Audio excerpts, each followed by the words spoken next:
No single company or government can finance all the AI infrastructure or energy needs. Our capital markets in Europe are fragmented. Getting to cleaner energy is a dial and not a switch.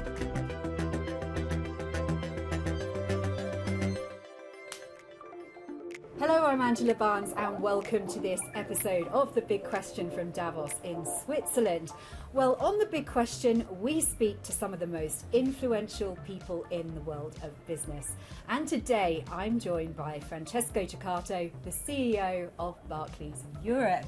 Francesco, it's a pleasure to have you on the show. Pleasure to be here with you. Thank you very much. So, what a lot to talk about. But first of all, from your conversations that you've been having and what you've been seeing, what are the most significant economic trends or risks this year, and how do you see them impacting the European financial sector?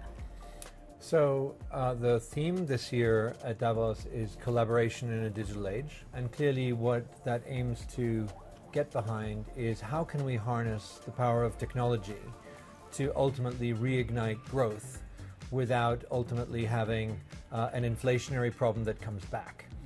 And AI, in our view, is going to be something that we need to embrace, but it comes with a lot of different follow-on components, including needing a lot of energy. And so energy provision and energy security is an important theme here as well.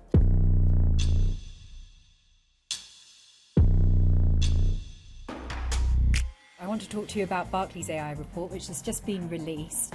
Yeah. Can you just summarize for me some of the key findings in that report? Yes.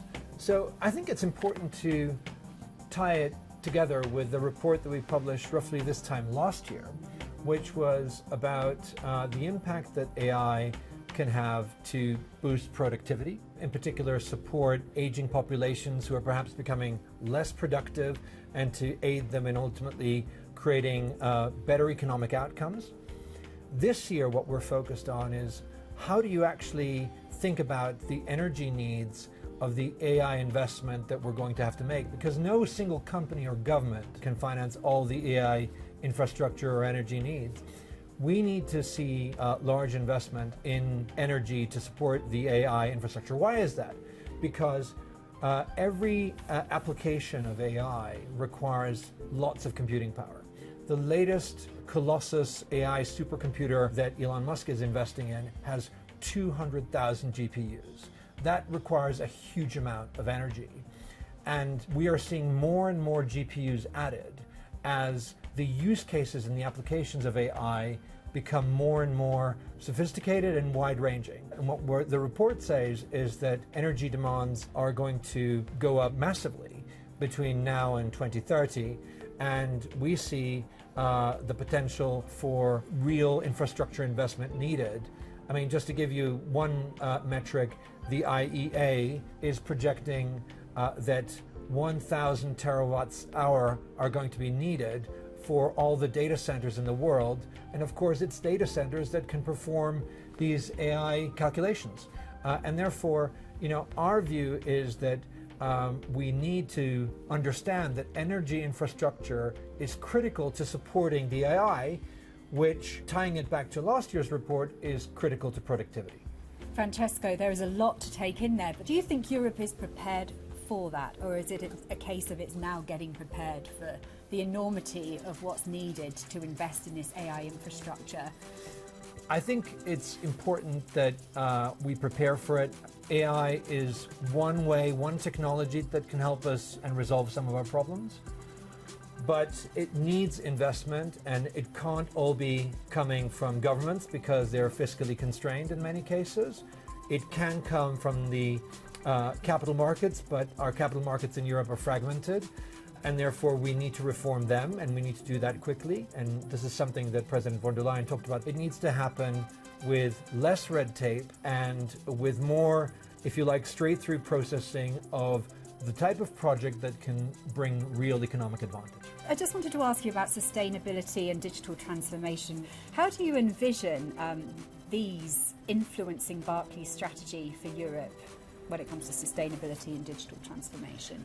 So I think with sustainability, our strategy revolves around the transition. And what's important is to recognize that getting to cleaner energy is a dial and not a switch. And that means that we have to keep supporting our clients who are wanting to transition, and we can support them with advice, with financing, and with facilitation of financing through the capital markets. So that's the first piece.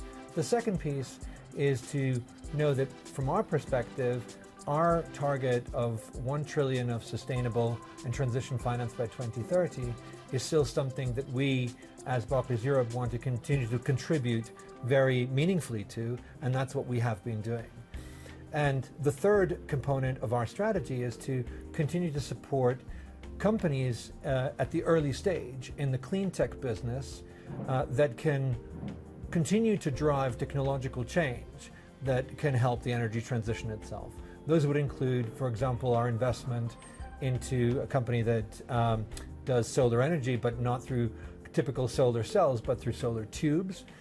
We are invested in an insulation company. We are invested in a green hydrogen company.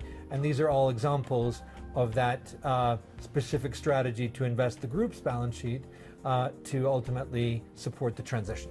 And Francesco, more widely, what role do you see European banks playing in addressing global challenges like climate change and digital innovation? Just on the climate change side, many banks have analogous strategies to ours. So I think we've covered that to some extent. With digital innovation and digitalization, I think it's important to realize that in Europe, our digital infrastructure needs modernization. Once it's been modernized to really be contributing to the economy, it needs power, it needs energy, and we'll come to that in a moment. But again, our objective here is to be a supportive partner for not just companies, but also governments or indeed individuals to have the right advice to be able to navigate these changes and to be able to draw the financing. It may be from our balance sheet, it may be from the capital markets. We can facilitate that, and always to give the best advice we can. Brilliant. Francesco, thank you very much for all of your insights. It's great to have you on The Big Question, and thank you very much all for watching this episode of the show from Davos in Switzerland. Don't forget, you can catch all our shows on the Euronews YouTube channel, and you can also go to the Euronews website, the business section, and catch all our Big Question episodes there. Thank you very much.